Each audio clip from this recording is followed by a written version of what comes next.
Hello everyone, welcome back to another episode of MMA Now podcast. आपका अपना podcast और हमारा अपना हिंदी MMA पॉडकास्ट। एक और हफ्ता आपकी लाइफ का, एक और हफ्ता MMA वर्ल्ड का। आज करेंगे बात उसके बारे में। लास्ट वीक एक बहुत ही इंटरेस्टिंग वीक था। हमारे पास था एक बहुत बड़ा fight card, Oliveira versus Chandler for the new lightweight champion, और टोनी फर्गसन वर्सेस डेरियोश। एक एक डिफरेंट काइंड ऑफ एक फाइट कार्ड था। नॉर्मली हमारे पास होता है एक बहुत favourite fighter top main event में, जो लगता है कि यार ये बंदा जीतना चाहिए, this is the favourite guy. But इस बार हमारे पास मेन इवेंट में there was no clear favourite guy, it was 50-50 fight. और इससे पहले हम बात करें इस फाइट के बारे में, लास्ट वीक इस शो पे पहली बार एक गेस्ट आए, अश्विन हून, जो कि एक ब्राज़ीलियन जिजित्सु पर्पल बेल्ट हैं, एक जिम ऑनर हैं और ट्रेन कर रहे हैं बहुत सारे फाइटर्स को। और बहुत ही था इंटरेस्टिंग वो एक्सपीरियंस बात करना उनसे, कि कैसा उनका थॉट प्रोसेस है MMA के बारे में, UFC के बारे में, एंड ओवरऑल हमेशा हमेशा रहता है अच्छा कि हम बात करें प्रोफेशनल से। और इस चैनल पे ये शुरुआत इसकी हो चुकी है और धीरे धीरे आप देखेंगे कि लगभग हर 2-3 हफ्ते के आसपास यू विल सी एक नया गेस्ट यहाँ पे आ रहा है, जो कि प्रोफेशनल है, या तो फाइटर है या कोच है या बोथ है। So it's interesting conversation and again thanks to Ashwin, हमने वो शुरुआत की है। और हालांकि मेरे हिसाब से जो उसकी जो पूरा टाइम था वो 40 मिनट के आसपास था। एंड आई नो कि बहुत सारे जो आप लोग फैंस हैं वो बोलते हैं कि शॉर्ट वीडियोस, और मैं मानता हूँ कि कई बार बहुत होता है मुश्किल ध्यान देना, पूरी वीडियो देखना। बट इस तरीके की वीडियो जो कि बहुत कम ऑब्वियसली आएंगी, कुछ यहाँ पे हार्म नहीं है, स्पेशली तब जब आप बात कर रहे हैं कि एक ऐसा प्रोफेशनल जो कि एक अलग पॉइंट ऑफ व्यू दे रहा है।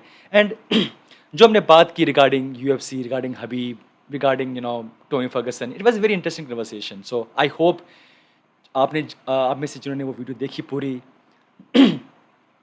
आपको लगा हो कि यस ये एक अलग तरीके का कंटेंट है। एंड आई होप कि आगे भी आप लोग इसे सपोर्ट करते रहेंगे। बहुत पहले मैंने एक बात कही थी कि हमेशा हम ये सोचते हैं कि हम बहुत सोचते हैं कुछ काम शुरू करने से पहले, और जब हम वो शुरू करते हैं हमें लगता है कि ये काम तो मुझे बहुत पहले शुरू करना चाहिए था। मैं अभी भी ये सोचता हूँ इस चैनल के बारे में, मैं अभी भी ये सोचता हूँ वो सब चीज़ें जो मैं आज कर रहा हूँ कि यार मुझे ये बहुत पहले शुरू करना चाहिए था। इसलिए डोंट वेट डोंट वेट। जो मन में आपके पास जो प्लान्स हैं, जो ड्रीम्स हैं, जो गोल्स हैं, उन पे काम करना शुरू कीजिए, क्योंकि वो बेहतर दिन, वो best day to time, that perfect time will never कम।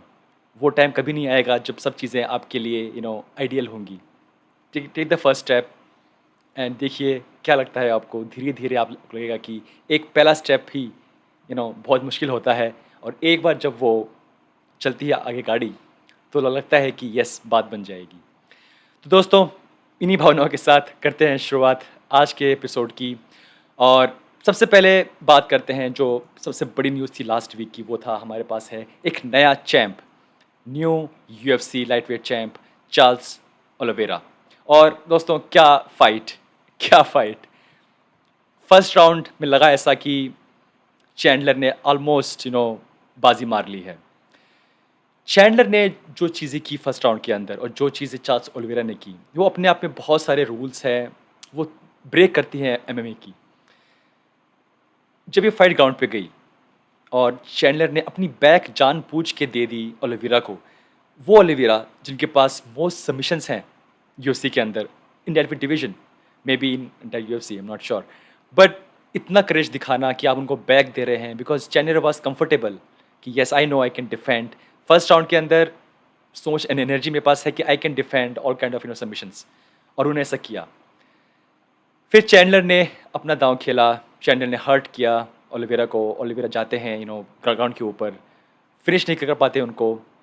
और आई फेल्ट कि ये जो लास्ट जो 2 मिनट थी उस फर्स्ट राउंड की, आई फेल्ट कि शायद वहाँ पे जो हुआ बहुत कुछ डिपेंड किया नेक्स्ट राउंड के अंदर उस पे, उसकी बेसिस पे।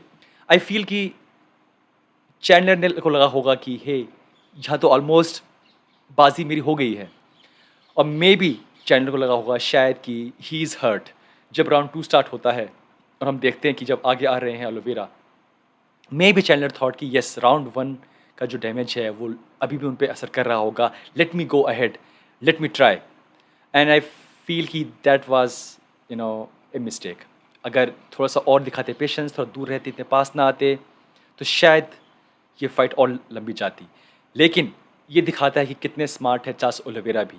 एक परफेक्टली प्लांटेड लेफ्ट हुक जो कि लैंड एंड किया। Was it right hook? Left hook. और उसके बाद बिल्कुल उसके बाद जिस तरीके से कूदे पीछे चैंडलर, जस्ट लाइक जो उनकी फर्स्ट फाइट थी यूएफसी में, वो ऊपर केज से कूदे थे आफ्टर बीटिंग डैन हुकर। लगा कि शायद बच जाएँगे, लेकिन जैसे ही वो केज के पास पहुँचे, लगातार बराज ऑफ पंचेस, मौका नहीं मिला और within first 20 to 25 seconds fight वहीं खत्म हो जाती है। नाउ डेफिनेटली ये दिखाता है कि Charles Oliveira can handle pressure. एक टाइम जब टफ आया तो उन्होंने उसको सर्वाइव किया, so he is not a quitter any more. जो एक था पहले एक लोगों का ओपिनियन की है ही कैन क्विट बिकॉज पहले भी उन्होंने वेट मिस किया है and he has stepped out and other stuff. लेकिन ये चार्ल्स ओलिवेरा एक डिफरेंट चार्ल्स ओलिवेरा है। दिखाया उन्होंने कि ही is not the same fighter, he has improved a lot. और एक लंबी जर्नी, आई थिंक सबसे ज़्यादा फाइट उन्होंने खेली है यूएफसी के लिए। इससे पहले की उन्होंने फाइट की बेल्ट के लिए, जो कि बहुत बड़ा रिकॉर्ड है। इससे पहले था माइकल बिस्किन के पास ये रिकॉर्ड कि इतना लंबा रास्ता बेल्ट के लिए खेलने का। और एक नया एरा दोस्तों स्टार्ट हुआ है लाइट वेट डिवीज़न के लिए। और ज़ाहिर सी बात है कि बिकॉज़ उनका ये फर्स्ट मैच था, फर्स्ट टाइटल फाइट थी उनके लिए। एंड आगे पता चलेगा हमें कि वो कैसे फाइटर हैं डेफिनेटली, बिकॉज़ अभी भी बहुत सारे फाइटर्स हैं, बहुत सारे फैंस जो जानते नहीं हैं कि कौन है चार्ल्स ओलिवेरा। और क्यों नहीं, बिकॉज़ अब तक उन पे फ़ोकस था ही नहीं। उनकी जो लास्ट फाइट थी टोनी फर्गसन, वो पहली फाइट थी जब उन पे फ़ोकस गया। उससे पहले not so much. Even Kevin Lee fight जो हुई थी लास्ट ईयर के आई थिंक फरवरी में, जो लास्ट आई थिंक जो फर्स्ट इवेंट था विदाउट फैंस, वहाँ पर भी इट वाज़ लाइक लो की इवेंट। बट अब उन पे नज़रें जाएगी फैंस की। अब उनको लोग देखेंगे, उनको उनके ऊपर क्या है वो फाइटर, कैसी पर्सनैलिटी है, क्या वो बोलते हैं, अब उन पर ध्यान जाएगा। तो दोस्तों, amazing amazing performance and what A main event.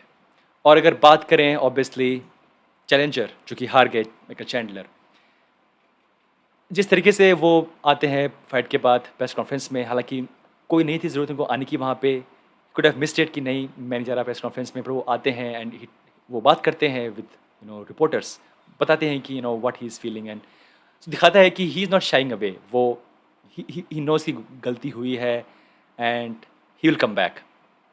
और जहाँ पे हमें लगा था एक पल के लिए कि जो जो बड़े स्टार्स हैं लाइटवेट डिवीज़न के, obviously Khabib, now he is gone, Conor lost और मे बी हू नोज़ क्या होगा आगे।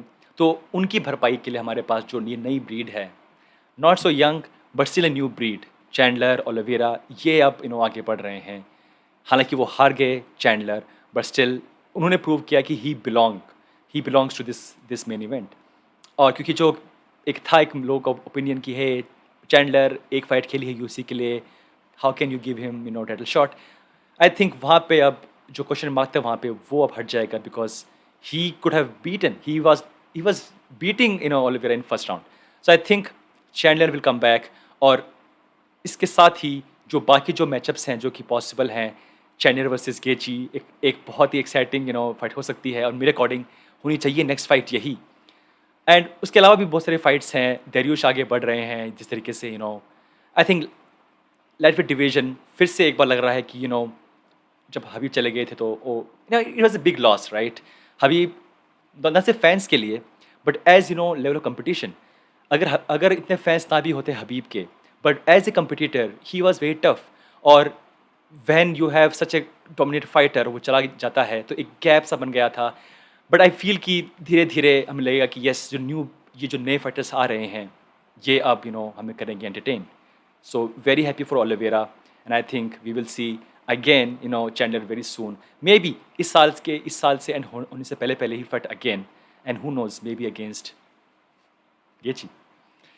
तो दोस्तों, बहुत ही अमेजिंग इवेंट था। और जैसे कि हमने बात की नया एरा स्टार्ट हो रहा है लाइटवेट डिवीज़न के लिए, नया चैंप है और इसके साथ ही बहुत सारी अमेजिंग फाइट्स हैं जो कि पॉसिबल हैं इन लाइटवेट डिवीज़न। तो दोस्तों आगे बढ़ते हैं। जो एक और बड़ी न्यूज़ दोस्तों जो आ रही थी लास्ट वीक वो थी कि जीएसपी वर्सेस ऑस्कर डेला होया फाइट। और आई एम श्योर कि आप लोग में से बहुत लोग नहीं जानते होंगे कौन है ऑस्कर डेला होया। सो आप लोगों के लिए मैं आपको बता दूं कि Oscar De La Hoya is a former you know very high calibre very good boxer जो मल्टीपल डिवीजन में चैंपियन थे। उन्होंने फाइट की है against Floyd Mayweather, against Manny Pacquiao, and so he was up there. वो थे उस लेवल पे कि he was fighting best of the best. और जो न्यूज़ आई थी, और ये न्यूज़ आई थी यूएफसी 263 के प्रेस कॉन्फ्रेंस में, एक सवाल पूछा गया to UFC president Dana White कि आपको बार बार फ़ोन कर रहे हैं the executive, the CEO of the Triller app, वही ऐप जहाँ पे फाइट आई थी Ben Askren versus Jake Paul, वही ट्रिलर ऐप जहाँ पे फाइट आई थी Mike Tyson versus Roy Jones Junior. और उनके जो एग्जीक्यूटिव हैं, जो ऑफिशियल्स हैं, वो ट्राई कर रहे हैं कॉन्टैक्ट करने की डेना वाइट को। और डेना वाइट ने कहा I don't care, don't bother me, मुझे कोई बात नहीं करनी आप लोगों से। उस टाइम पे ये पता नहीं था कि वो मैटर क्या है, क्यों फ़ोन कर रहे हैं। एक एक नई जो एक नया जो एक काइंड ऑफ एक प्लेटफॉर्म है जहाँ पे बॉक्सर सेलिब्रिटी काइंड ऑफ एक अलग काइंड ऑफ माहौल है, वो लोग क्यों कर रहे हैं कॉल कर रहे हैं डेना वाइट को। मुझे लगा शायद कि बात चल रही है maybe Jake Paul versus कोई कोई और fighter, I don't know, maybe Usman, I am not sure. लेकिन पता चला बाद में कि एक्चुअली में जो बात चल रही है वो है GSP Georges Rush Saint Pierre versus Oscar De La Hoya. Oscar De La होया 48 ईयर्स ओल्ड, जीएसपी अभी अभी हुए हैं 40 ईयर्स ओल्ड, बट स्टिल ये फाइट है, ये प्रपोज कर रहे थे डिना वाइट को from the side of tiller app, और उस पर नहीं था इंटरेस्ट डिना वाइट का। He said don't don't call मी, मुझे मुझे आपसे कोई बात नहीं करनी है, जो करना है करो, मुझे don't don't bother to even call me, I will not pick your call, मैं आपसे बात नहीं करूँगा, डू योर थिंग। और जब बताया जीएसपी ने कि यस ये फाइट है, इसके लिए मना कर दिया है डेना वाइट ने। और ये अपने आप में एक बहुत बड़ी बात है। कुछ महीनों पहले होती है fight Jake Paul versus Ben Askren, और Ben Askren just like GSP he is retired, but अभी भी वो कॉन्ट्रैक्ट के अंडर हैं, अभी भी वो बाउंड हैं यूएफसी के कॉन्ट्रैक्ट के साथ, यानी कि बिना यूएफसी के परमिशन के ये फाइटर्स कोई प्रोफेशनल फाइट नहीं कर सकते। बेन एस्क्रिन को यूएफसी ने परमिशन दे दी थी, और हुआ क्या, वो हार गए। लेकिन इस बार डेना वाइट ने, इस बार यूएफसी ने परमिशन नहीं दी जीएसपी को फाइट करने के लिए इन ए बॉक्सिंग वर्ल्ड। और ऐसा क्यों हुआ, और इसके बहुत सारे रीज़न हैं, बट जो मुझे लगता है वो ये जो मेन रीज़न है वो है ये कि जो ऑस्कर डेला होया है उनकी नहीं बनती डेना वाइट से। सो ये कहानी जाती है 2017-2018 में, उस टाइम पे जब जब कॉनर मैग्रेगर फाइट करने वाले थे अगेंस्ट फ्लॉयड मेवेदर। वो एक अलग टाइम था, एक अलग एरा था। उस टाइम पे टॉप पे थे Conor, 2 time champion, and he was fighting one of the best of all time, maybe the best of all time, Floyd Mayweather. और उस टाइम पे कमेंट आई थी ऑस्कर डेला होया की कि डोंट बाय दिस फाइट। उन्होंने कहा था फैंस को through media and in interviews की this is bullshit, don't buy this fight, ये फाइट मत खरीदना फैंस लोग, ये सब मतलब एक हाइप है वो है। और वो बात याद रहती है अभी भी डेना वाइट को। एक तरीके से वो एंट्री थी यूएफसी की बॉक्सिंग वर्ल्ड में। ध्यान रहे वो जो फाइट थी कॉनर वर्सेस फ्लॉयड मेवेदर, उसका उसके को प्रमोटर थे यूएफसी। जो जो भी उससे शेयर आया उसको हाफ हाफ स्प्लिट किया था, या वो जो भी था परसेंटेज उसका उसका एक शेयर था उसको जो गया था यूएफसी के पास। लेकिन उस टाइम पे ऑस्कर डेला होया ने, जो कि उस टाइम तक ऐसा कुछ था नहीं, उन्होंने ऐसी कमेंट्स दी थी कि hey this is bullshit, don't buy this fight. और वो बात खटक गई डेना वाइट को, और तब से डेना वाइट जब भी नाम आता है ऑस्कर का किसी प्रेस कॉन्फ्रेंस में Dana White becomes Dana pink. और यही शायद रीज़न है कि Dana White is not allowing GSP को कि वो फाइट करे अगेंस्ट ऑस्कर डेला होया। और आई am not surprised.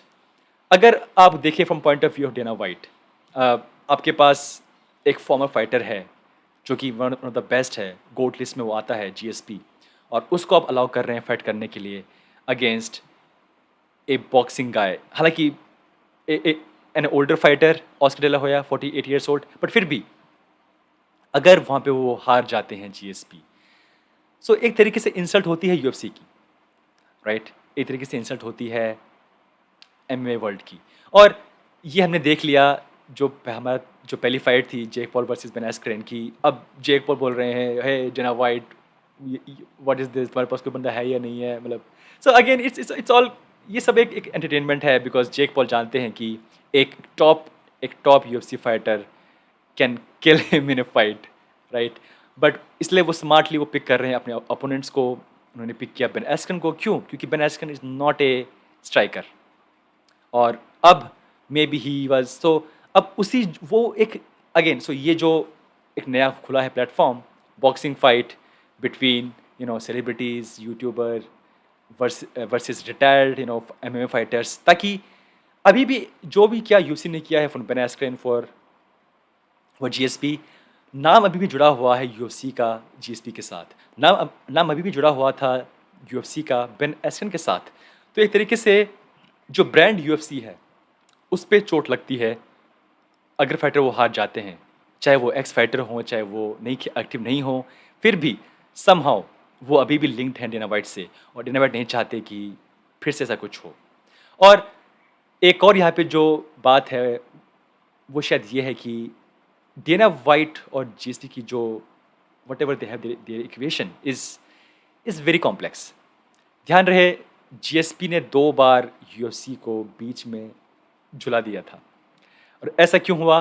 First time हुआ जब जीएसपी ने फाइट की थी against Johnny Hendricks, very close fight, very controversial decision. और उसके बाद में जीएसपी ने कहा था कि I am taking a break, I don't know मैं वापस कब आऊँगा, बट मुझे ब्रेक चाहिए। और उसके बाद वो बेल्ट छोड़ देते हैं। और Dana White definitely he was very angry, यार आप हमारे चैंप हैं और आप जा रहे हो छोड़ के बीच में बिल्कुल ऐसे।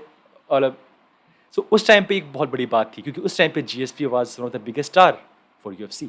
और बाद में वापस आते हैं जीएसपी आफ्टर 3 इयर्स 4 इयर्स, करते हैं फाइट अगेंस्ट माइकल बिस्पिंग, बेल्ट जीतते हैं, नई बेल्ट जीतते हैं इन मिडल वेट डिवीजन, और फिर से बोलते हैं टाटा बाय बाय। अगेन उनके पर्सनल इश्यूज थे, he was sick, he had issues in his small intestine, and he had to leave because of health reasons. But फिर भी 2 बार बीच में झुला दिया जीएसपी ने डेना वाइट को। सो डेना वाइट ने कहा I am not impressed by your performance. So इस टाइम डेना वाइट ने कहा okay you not fighting, so now GSP will say I am not impressed by your performance Dana White. So जो भी ये अब हुआ, अब पॉइंट इज दिस कि Dana White will not allow कि फाइट करें GSP against Oscar De La Hoya, और जहाँ पे ये बात है वो वहीं पे ख़त्म हो गई है। ऑब्वियसली अब बार बार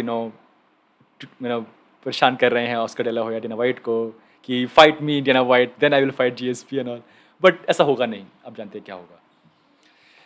सो दोस्तों, बात करते हैं जो नेक्स्ट जो बड़ी कहानी थी इस वीक की, और वो थी हाईवेट डिवीजन से। और डेफिनेटली जब से नए चैंप बने हैं नंगानू, सवाल है कि नेक्स्ट कौन, अगला फाइटर कौन होगा जो लड़ेगा बेल्ट के लिए। और जॉन जोन्स का नाम डेफिनेटली टॉप पे था, और वो टॉप पे था काफ़ी टाइम से। और एक बहुत ही पब्लिक, एक बहुत ही ओपन जो हुई है नोक झोंक नेगोशिएशन डेना वाइट की जॉन जोन्स के साथ। डेना वाइट कह रहे हैं कि जॉन जोन्स मांग रहे हैं हमसे लगभग $30 मिलियन। जॉन से सेइंग नहीं, मैं 30 नहीं मांग रहा, कम मांग रहा हूँ, कितने मांग रहे हैं पता नहीं, नो आइडिया। बट यूएफसी नहीं झुक रही है, जो भी अमाउंट मांग रहे हैं जॉन जोन्स उसके लिए, जॉन जोन्स नहीं झुक रहे हैं जो अमाउंट ऑफर कर रही है यूएफसी उसके लिए। तो यहाँ पे फिर से एक बार यूएफसी आगे बढ़ रही है, और यूएफसी ने कहा वी आर मूविंग ऑन, अब हम फाइट बुक करने वाले हैं current champ Francis Ngannou versus Derrick Lewis 2। ये थी लास्ट न्यूज़। उसके बाद में कहते हैं डेना वाइट कि अगर जोन्स वर्सेस इंगानू नहीं तो स्टीपे वर्सेस जोन्स हो सकता है। इमिडिएटली करते हैं tweet Jones, not at all interested. मैं नहीं आ रहा खेलने के लिए, मैं नहीं फाइट करूँगा स्टीपे से। और फिर डेना व्हाइट और गुस्सा आता है कि जॉन्स ने सब कुछ कर लिया है यूएफसी में, he was a champ for a long time, उनके पास बहुत पैसा है, अगर वो फाइट करना नहीं चाहते, वो उनकी मर्ज़ी है, दैट्स अप टू हिम। और एक बार फिर से जॉन जोन्स को कर दिया है साइड में यूएफसी ने। सो अगर जॉन जोन्स नहीं माँग रहे हैं, बात नहीं मान रहे हैं कि ये इतना पैसा ऑफ़र कर सकती है यूएफसी और वो नहीं फाइट करना चाहते हैं against Stipe, so Dana White ने मना कर दिया है, okay, we will move on. और ये भी कह दिया है कि जो भी जीतेगा फ्रॉम नंगानू वर्सेस डेरेक लुइस, वो फाइट करेगा अगेंस्ट स्टीपे। तो अगली 2 फाइट हैं, वो लगभग अनाउंस हो गई है बेल्ट के लिए, और वहाँ पे नाम नहीं है अब तक जॉन जोन्स का, जो कि एक बहुत ही सैड बात है। और हमने कई बार इस टॉपिक पे बात की है कि कैसे बहुत होता है मुश्किल एक इतनी बड़ी फाइट बुक करना। It's always tough, you know बहुत सारी ईगोज़ होती है इन्वॉल्व्ड, बहुत सारा पैसा दाँव पे होता है, बहुत सारी टेंशन होती है, और इसीलिए जब कोई होती है ऐसी बड़ी फाइट बुक, तो बहुत सारी हाइप होती है। जब फाइट बुक हुई थी Conor versus Khabib, it was a big fight, और कौन जानता है उस फाइट बुक करने के लिए कितने परेशानी सहनी पड़ी होगी यूएफसी को और डेना व्हाइट को। हालाँकि कॉनर ने वो फेंक के डॉली काम थोड़ा ईज़ी कर दिया था, बट फिर भी बिहाइंड द सीन्स कितने ज़्यादा होती है नेगोशिएशंस, वी डोंट नो।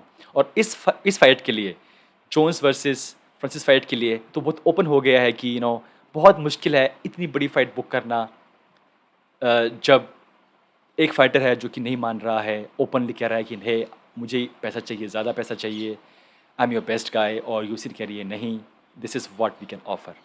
और आई थिंक जो इस साल की शुरुआत में जो हम बात कर रहे थे कि हे इस साल में जो बड़ी फाइट्स हैं वो हो सकती हैं, वो हैं जोन्स वर्सेस अडेसानिया।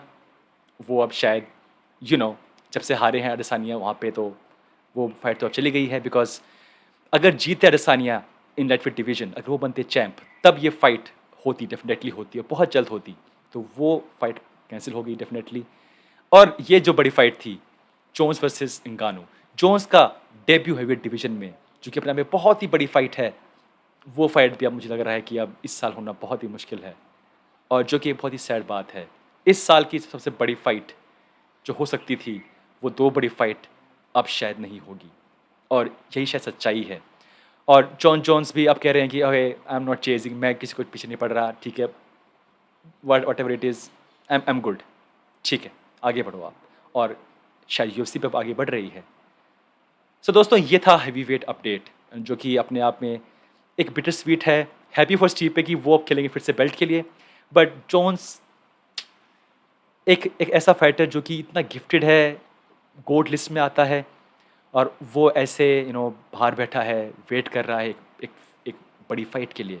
और उन्होंने अपने लास्ट के 4-5 साल, अपना आधा लगभग कैरियर उन्होंने ऐसे ही उन्होंने स्पेंड किया है, बिकॉज ऑफ ऐसे इश्यूज़ जो कि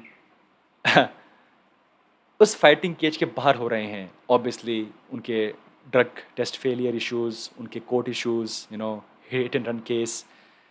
सो ओवरऑल एक ऐसा फाइटर जो कि बहुत गिफ्टेड है, और शायद अगर वो ये सब टाइम वेस्ट नहीं करता, तो मे बी शायद वो अब तक का एमएमए का अनडिस्प्यूटेड शायद बेस्ट फाइटर होता। और because of all this things, it just sad right, इतनी सारी फाइट्स हैं जो कि वो मिस कर रहे हैं, हम मिस कर रहे हैं। So it just very sad. So I am not sure क्या होगा, बट लग रहा है कि अब आगे बढ़ रही है यूएफसी। अब जो ये फाइट है जो होने वाली थी Jones versus Ngannou, Jones versus Stipe, I think ये अब दोस्तों शायद बुक नहीं हो पाएगी। तो दोस्तों आगे बढ़ते हैं, और हमारे पास ये 3 बड़ी थी स्टोरीज थी, और बढ़ते हैं अब आगे। जो नेक्स्ट सेगमेंट है हमारे शो की, जो कि एक बहुत अच्छी सेगमेंट बनती जा रही है, वो है पोल ऑफ द वीक। और हालांकि हमने नाम इसका नया हमें तय कर लिया था, it's people's poll, but next time I will change it. तो दोस्तों इस टाइम जो पोल था हमारे पास ये था कि टोनी फर्गसन, जो कि लास्ट कार्ड में लड़े थे अगेंस्ट दरियोश, जो कि हार गए हैं, अब 3 फाइट की लूजिंग स्ट्रीक पर हैं, उन्हें नेक्स्ट क्या करना चाहिए। और हमारे पास ऑप्शन थे बाय बाय, रिटायर, या फिर move up in welterweight division, या फिर फाइंड ए गुड कोच। और जो पोल के जो रिजल्ट है वो कुछ ऐसे आए हैं। आप में से लगभग 62% लोग कह रहे हैं कि टोनी फर्गसन शुड रिटायर, और 25% कह रहे हैं कि फाइंड ए गुड कोच, और सिर्फ 13% लोग कह रहे हैं मूव टू वेल्टर वेट। अब दोस्तों बात करते हैं इन सब ऑप्शंस के बारे में। Let me take a SIP.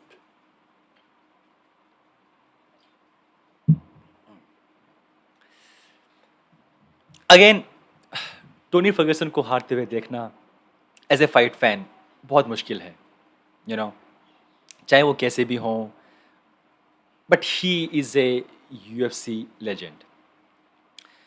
13 fight win streak करना यूएफसी के अंदर अपने आप में एक बहुत बड़ी बात है, और वो भी विन स्ट्रीक करना इन लाइटवेट डिवीजन एक और बड़ी बात है। बहुत सारे फाइटर्स के दोस्तों जो होते हैं करियर यूएफसी के अंदर, वो नहीं होते इतने लंबे जितनी बड़ी विन स्ट्रीक थी टोनी फर्गसन की। और अगर वो एक होते बहुत ही बड़े fighter in terms of stardom and fan following, तो पॉसिबल है कि वो अब तक बेल्ट के लिए खेल चुके होते और कई बार से डिफेंड कर चुके होते। बट जो उनकी राइज है इन पॉपुलैरिटी वो थोड़ी लेट हुई।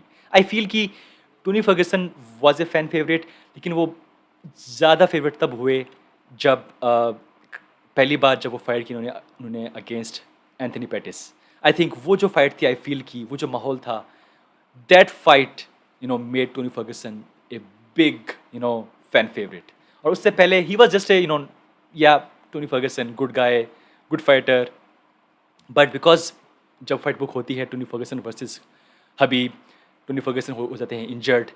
और कैसे होते हैं इंजर्ड? एक एक प्रमोशनल इवेंट में पीछे बैक स्टेज में एक तार होता है, वहाँ पे उनका पैर फंस जाता है और उनकी नी बुरी तरीके से हो जाती है injured because of that issue, that that promotional event, that wire. और उसके बाद में वो गैप लेते हैं, सर्जरीज, रिहैब, वापस आते हैं और फाइट करते हैं अगेंस्ट पेटिस और जीतते हैं एक उस तरीके से। Crowd goes oof, Tony Tony Tony. और उसके बाद में अगेन जो होता है कि he wins against Donald Cerrone, but now he is on 3 fight win streak, 3 fight losing streak. और यहाँ पे ये कहना कि Tony Ferguson should retire, obviously यहाँ पे दो तरह के लोग होंगे। एक जो सोचते हैं कि ही इज़ डन और अब जाओ भाई, please don't don't fight, you can't win. या फिर होंगे ऐसे लोग जो कि कह रहे हैं कि आई कांट सी, मैं नहीं चाहता कि फिर से टोनी हारे और इस तरीके से हारे, क्योंकि बहुत मुश्किल है उनको देखना हारते हुए। तो वैसे फैंस भी हो सकते हैं। तो आई नो, आई एग्री कि ये एक बहुत अच्छा टाइम होगा उनके लिए जाना। 3 fight losing streak, it's fine, he still Tony, but I think Tony will not retire. I think, और उन्होंने कहा in his last couple of Instagram post कि ही विल नॉट रिटायर, वो फाइट करते रहेंगे। बट क्या अलग कर सकते हैं वो? और जो थर्ड जो ऑप्शन था हमारे पास वो था कि फाइंड ए गुड कोच। और यहाँ पे शायद कुछ लोग समझ नहीं पाए कि what do you mean by finding good coach. So हमने बात की थी पहले इसके बारे में कि टोनी फर्गसन खुद अपना करते थे डिज़ाइन, अपना पूरा ट्रेनिंग प्रोग्राम, अपना पूरा फाइट कैम्प। और लास्ट फाइट में आई शुड से कि उससे पहले वाली, यानी कि आफ्टर ओलिवेरा फाइट, उन्होंने कुछ चेंजेस किए इन इस ट्रेनिंग कैंप। वो ट्रेन कर रहे थे विद फ्रेडी रोच, जो कि बॉक्सिंग एक बहुत बड़ा नाम है बॉक्सिंग वर्ल्ड में फॉर कोचिंग। लेकिन फिर भी उनके पास कोई हेड कोच नहीं है। आई फील एक ऐसा कोच जो कि बहुत बहुत ही शार्प है, सो मैंने यहाँ पे इसलिए कहा कि ही कैन फाइंड ऐसे कोच जो कि अच्छे हैं, BJJ like Eddie Bravo is there, but these people are not head coach. Eddie Bravo वो सिर्फ एक ब्राज़ीलियन जिजित्सु कोच हैं, he can not act like a head coach, क्योंकि वो खुद कह चुके हैं कि मुझे नहीं पता क्या क्या एडवाइस करना है टोनी को, बिकॉज वो सिर्फ ग्राउंड गेम में he can do anything. But अगर फाइट हो, ओवरऑल जो गेम प्लानिंग है, स्ट्रेटजी है, एनालिसिस है अपने अपोनेंट्स का, वो बस की बात नहीं है एडी ब्रावो की। और वहाँ पे शायद अभी आई फील कि एक कमी खल रही है शायद टोनी को, एक बढ़िया कोच, एक एक बहुत ही स्मार्ट कोच, जैसे कि ट्रेवर विटमैन है, जॉन केवना है, ब्राउन है, बहुत सारे नाम यहाँ पे हैं। आई एम नॉट सेइंग कि एक नाम हो सकता है, बट एक बड़े जिम को ज्वाइन करना, एक बड़े कोच को ज्वाइन करना जहाँ पे आप पे फोकस रहेगा और एक अलग तरीके का आपको मिलेगा ओपिनियन, वो शायद क्या जाता है ट्राई करने में। आप ऑलरेडी हार चुके हैं 3 फाइट, तो ट्राई कीजिए ये ऑप्शन भी। हु नोज़ कि आपको क्या नया मिले सीखने का। और इस फाइट में भी आई फेल्ट कि टोनी ने, I mean if I compare ये फाइट में किस तरीके से कैसे परफॉर्म किया टोनी ने कंपेयर टू इस चार्ल्स ओलिवेरा फाइट, थोड़ा सा इम्प्रूवमेंट था, बहुत कम इम्प्रूवमेंट था, बट था। लेकिन आई फील कि अगर अगर जो नेक्स्ट फाइट है, जो कि शायद अब होगी अब, बिकॉज खुद कहा है यूएफसी प्रेसिडेंट ने कि Tony will fight again. So I feel कि जो भी ऑप्शंस हैं उनके पास हैं, जो भी वो कर सकते हैं उन्हें करना चाहिए। और good way is find A proper coach, A head coach जो कि उनको गाइड करे ओवरऑल उनकी पूरी ट्रेनिंग कैंप को। क्या होना चाहिए प्लानिंग फॉर पर्टिकुलर अपोनेंट, कैसे करना चाहिए planning for a particular event. So I think वो अब उन्हें करना चाहिए। But who nose, Tony is Tony, क्या कौन जानता है कि वो क्या करेंगे आगे। तो दोस्तों, thank you so much for for your polls, for your votes. It's a ये एक बहुत अच्छा एक बन गया है सेगमेंट हमारे शो का। और thank you so much for voting. तो दोस्तों आगे बढ़ते हैं। जो हमारा लास्ट सेगमेंट है इस शो का वो है पोस्ट ऑफ द वीक। ये भी एक एक बहुत ही अच्छी सेगमेंट है हमारे शो की। और इस बार जो पोस्ट मैंने पिक की है वो दरअसल नंबर्स हैं पेपर व्यू के। और ये जो नंबर्स हैं वो है इस साल के जो अब तक के इवेंट्स हुए हैं उनके नंबर्स। नंबर्स कितने एक्यूरेट हैं आई एम नॉट श्योर, बट इनके आसपास हो सकता है ये नंबर्स हों। और क्योंकि ऑफिशियली जब से ईएसपीएन के साथ लिंकअप हुई है यूएफसी, नंबर्स रिलीज नहीं होते हैं। तो एक अनऑफिशियली रफ एस्टिमेट आता है आजकल, ये वो नंबर्स हैं। और ये जो नंबर्स हैं इनके अकॉर्डिंग जो इवेंट अभी हुआ, पिछला इवेंट यूएफसी 262 सबसे कम बाइस हुए हैं उसके। जो टॉप पे था हमारे पास, जो फर्स्ट इवेंट हुआ था जनवरी में, obviously Conor McGregor versus Dustin Poirier 1.6 million buys. फिर जो नेक्स्ट शो था हमारे पास वो था यूएफसी 258 उस्मान वर्सेस बर्न्स, उसके 1/3 बाइस यानी कि लगभग 5 लाख बाइस, राइट, हाफ ए मिलियन बाइस। जो नेक्स्ट इवेंट था हमारे पास वो था एक बहुत बड़ा कार्ड था हमारे पास, अडेसानिया मूव कर रहे थे नेक्स्ट डिवीजन में अगेंस्ट करंट चैम्प यान ब्लॉहोविच, और उस इवेंट ने किए लगभग 8 लाख बाइस। और उसके बाद जो एक इवेंट था इसके बारे में नंबर पता नहीं क्या है, वो था हमारा स्टिपे वर्सेस फ्रांसिस। और उसके बाद जो नेक्स्ट इवेंट था वो हुआ था हमारा उस्मान वर्सेस मास्विडाल, सिर्फ 7 लाख बाइस। और ये जो लास्ट इवेंट हुआ सिर्फ 3 लाख बाइस।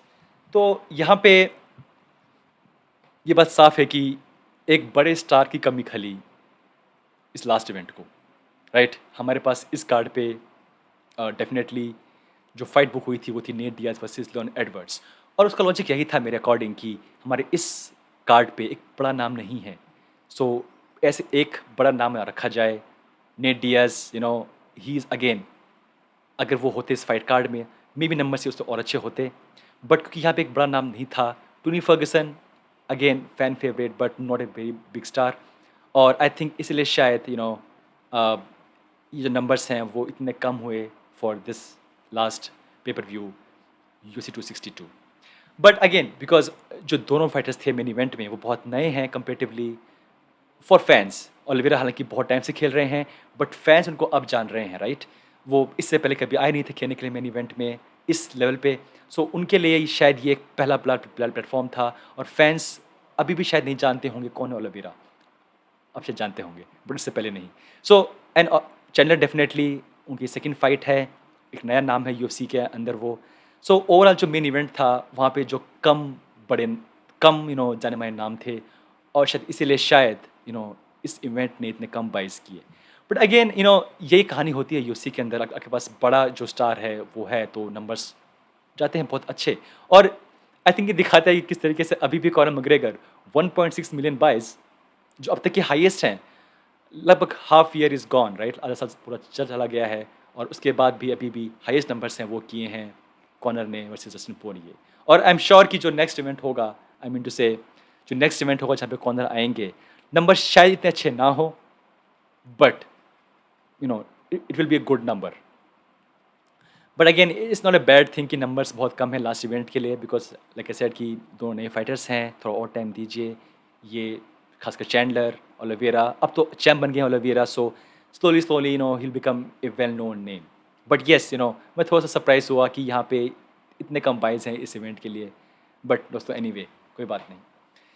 तो दोस्तों ये था हमारा आज का एपिसोड। हमारे पास बहुत सारे टॉपिक्स थे बात करने के लिए। और हालांकि मैंने आज एक पोल किया था ये पूछने के लिए कि क्या होगा बेस्ट टाइम इस पॉडकास्ट का आने का। सो नॉर्मली मैं ट्राई करता हूँ कि सैटरडे रात को 8 बजे क्योंकि मेरे अकॉर्डिंग ये बेस्ट टाइम है मेरे लिए भी और शायद बहुत सारे लोगों के लिए भी। बट मैंने एक पोल किया है कि किस टाइम पे आना चाहिए ये शो, और या सैटरडे को या फ्राइडे को या मंडे को। और आई थिंक 8 बजे रात का आई फ़ील कि it's a good time, right? हर शनिवार रात 8 बजे मिलते हैं आपसे। सो आई आई थिंक कि 8 बजे शायद ये शो अच्छा रहेगा। बट अगेन मैंने वो पोल किया है, आप उस पे अपने अपने वोट्स डालिए और बताइए कि किस टाइम पे ये शो आना चाहिए। तो दोस्तों, ये था हमारा आज का एपिसोड। एक बहुत ही एक बहुत ही बिज़ी वीक, एक बहुत ही इवेंटफुल वीक, जहाँ पे एक नया चैंप हुआ क्राउन। और अगेन टोनी फर्गसन को देखना फिर से हारते हुए बहुत टफ था। हमारे पास बहुत सारी और न्यूज़ आ रही हैं दोस्तों, जो हम बात करेंगे आने वाले कुछ दिनों में। नेक्स्ट वीक दोस्तों हम करेंगे लाइव चैट संडे को सुबह 11 बजे। तो दोस्तों, टेक केयर। अभी भी जो हालात हैं वो थोड़े ठीक हो रहे हैं बाहर, बट डोंट टेक चांसेस, घर के अंदर रहिए। और आई थिंक धीरे धीरे धीरे आप देखेंगे कि माहौल और अच्छा होता जाएगा। सो दोस्तों, स्टे सेफ, स्टे इंडोर्स। मिलते हैं नेक्स्ट एपिसोड में। Thank you so much. Bye bye.